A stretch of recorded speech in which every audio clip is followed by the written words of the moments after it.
You've chased dreams through neon-lit cities or quiet coffee shops, whether you're a coder burning the midnight oil in your 20s, a freelancer crafting stories in Chicago's bustling cafes, or an entrepreneur closing deals in your 60s. But what happens when a fresh start leads you to a place that refuses to let you leave, in Ashwood, Wisconsin? Where pine forests whisper secrets and the past clings like frost, one man's quest for peace became a descent into terror. Daniel Harper, a journalist battered by failure, thought a quiet farmhouse would heal him. Instead, he found a bell tower that sings without sound, its call binding souls to a fate worse than death. This isn't just a ghost story, it's a warning about the mysteries that lure us, promising answers but demanding our souls. If you've ever felt drawn to a darkness you couldn't explain, settle in. The keeper's bell will grip you, haunt you, and make you question what waits in the shadows. Welcome to Ashwood, where some doors, once opened, never close. Daniel Harper was a man haunted by his own ambition. At 38, the freelance journalist had carved a niche in true crime. A high-profile murder investigation went south when his key source, a whistleblower in a corporate scandal, vanished without a trace, leaving Daniel humiliated. The story was meant to be his big break, a feature for a major outlet that would cement his name. Instead, the source's disappearance left gaps he couldn't fill, and the article collapsed. Online trolls descended, calling him a hack, a fraud, a wannabe Woodward. The vitriol seeped into his psyche, each comment a needle in his confidence. Sleepless nights left his wiry frame gaunt, his hazel eyes shadowed by doubt, his once sharp mind dulled by the pressure to churn out viral content for clicks and shares. He'd dreamed of writing a novel, a thriller about a journalist exposing a cult, but the manuscript sat untouched in a cloud drive, a digital ghost of his unfulfilled promise. Every time he opened it, the cursor blinked like an accusation, reminding him of every story he'd failed to tell. Lena Martinez, his 34-year-old girlfriend, was his anchor. A graphic designer with a fiery spirit and a love for bold colors, she'd built a reputation for creating vibrant logos for wellness brands. But her spark was fading. Clients demanded safe. When she suggested a break from the city, Daniel saw salvation. They found a century-old farmhouse in Ashwood, Wisconsin, a speck of a town in the Bitterroot Valley's pine forests. The listing promised solitude, with fields stretching to the horizon and a crumbling bell tower on a distant hill, its silhouette stark against the sky. For Daniel, it was a chance to finish his novel, to reclaim his voice. For Lena, it was a canvas to rediscover her art. They packed their laptops, their dreams, and drove north in September 2025. Unaware that Ashwood was waiting, the farmhouse was a relic, its sagging porch and ivy-choked walls exuding a weary charm. The air carried the scent of damp wood and earth, and the windows rattled even on still nights, as if the house breathed. Ashwood itself was frozen in time, its main street lined with clapboard storefronts, a general store with dusty shelves, cursed bridges, and they always boiled down to superstition or bad wiring. Lena, her dark eyes narrowing, felt a prickle of unease but stayed quiet. Mornings began with coffee on the porch, the air crisp with the scent of pine and golden light filtering through the towering forests. The pines encircled Ashwood like a fortress, their needles carpeting the ground, muffling sound.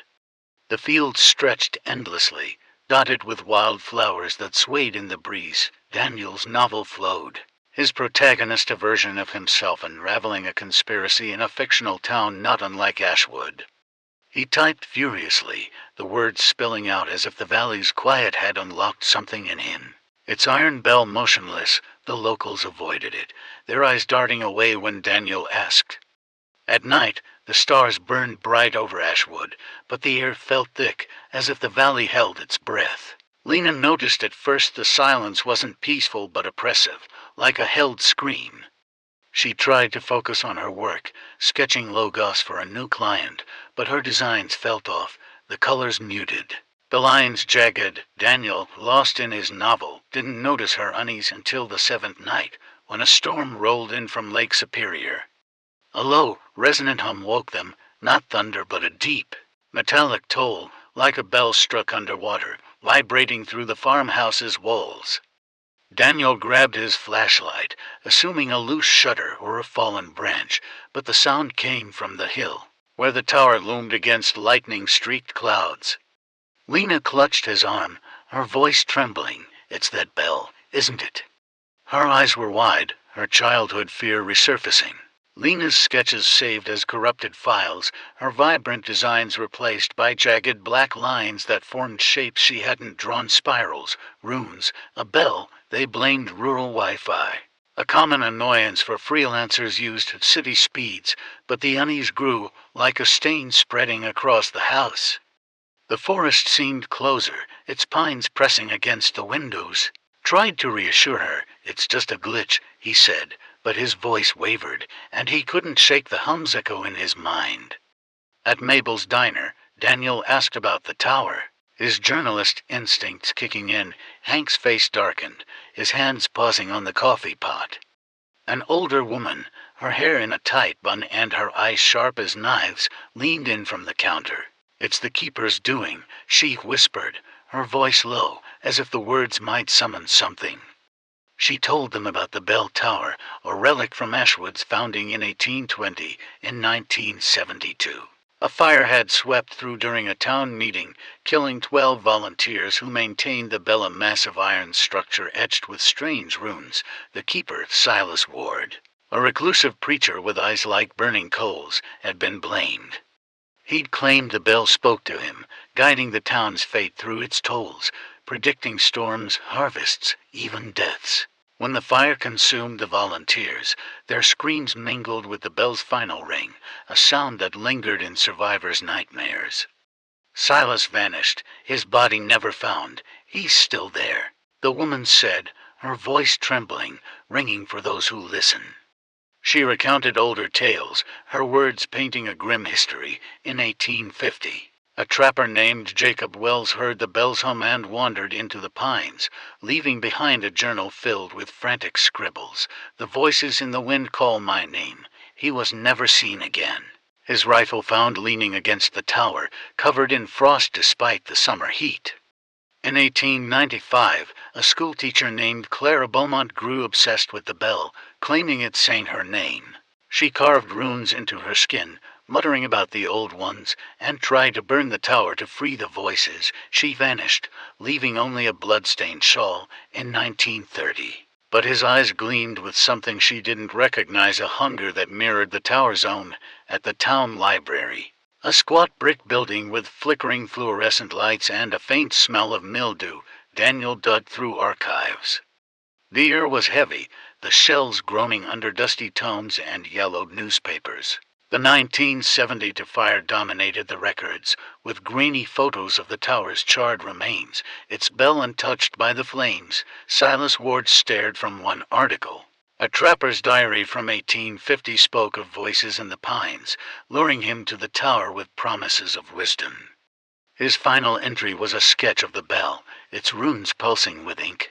Ezra Holt's 1930 journal was the most chilling, describing nightly chants to appease the bell, his wife and children vanishing after he refused, their shadows lingering in his fields, singing, forming whispers, "Find us, know us." Lena, pale, packed a bag, her voice breaking. "This place is stealing me, Daniel. I'm losing myself." She showed him her latest sketch, drawn in her sleep, his laptop screen flickering with static that formed fleeting images, faces, eyes, runes. He tried to rationalize it: a virus, a prank, but Lena's fear was contagious. "I'm not me anymore," she said, her voice barely a whisper. She told him about her childhood, the shadow in her abuela's attic, how it had whispered her name until she fled. Ashwood felt like that attic, but worse, a trap she couldn't escape. Daniel convinced her to stay, promising it was just research. But the farmhouse grew hostile. Objects moved, a mug slid across the kitchen table. He woke to Lena's cries, her eyes wide as she pointed to the mirror. "I saw them faces, not mine, in the glass." Daniel glimpsed a figure, not his reflection, its eyes hollow, flashlight cutting through the fog. The structure was a ruin, its stone blackened, its bell etched with runes that seemed to write like veins. The air smelled of ash and blood, and the whispers sharpened into emotions: grief, rage, a hunger for release. His recorder captured static, and shadows slithered to fluid from moonlight. The pines outside pressed closer, his rifle falling from lifeless hands. Clara Beaumont carved runes into her flesh, her blood pooling at the tower's base. Ezra Holt's family sang as shadows dragged them into the earth. The tower always in sight, its silhouette sharper, closer.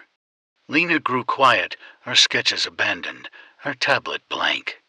Daniel found her staring at the mirror, whispering, "I hear it too." He tried to drag her to the car, but she pulled away, her voice not her own. "It's calling me." That night, she vanished. Her bag was untouched, her shoes left by the door. Daniel searched the farmhouse, the fields, the pines, his flashlight catching glints of movement shadows that weren't his. He found her scarf in the forest, torn and stained with something dark, and a sketch on her tablet, her face erased, only her eyes remaining, staring. A faint scream echoed from the tower, her voice swallowed by the hum. Daniel's mind fractured. The farmhouse was a prison, its walls pulsing with the bell's hum. Mirrors showed Lena's face, her mouth open, her eyes bleeding. His skin itched, runes appearing under his flesh, glowing faintly in the dark. He tried to flee, driving toward the highway, but the pines shifted, the road looping back, the tower looming larger. His dreams were relentless. He stood in the flames of 1972, the volunteers' screams blending with Lena's, the bell tolling as Silas laughed. He woke with blood on his hands, though his skin was unbroken. Weeks blurred into a haze. Daniel stopped eating, his frame skeletal, his eyes hollow. The locals whispered about the new keeper, their voices fading when he entered Mabel's. He found Clara Beaumont's shawl in the farmhouse attic, its fabric stained with blood that smelled fresh. Ezra Holt's journal appeared on his desk, its pages open to a sketch of the bell, its runes matching those on his skin. Lena's voice whispered in the wind, calling him to the tower. He fought it, nailing the farmhouse doors shut, but the hum grew louder, shaking the walls. Mirrors cracked, reflecting faceless figures that reached for him. His laptop typed endlessly. The bell chooses, the bell keeps. On the final night, under a starless sky, Daniel surrendered.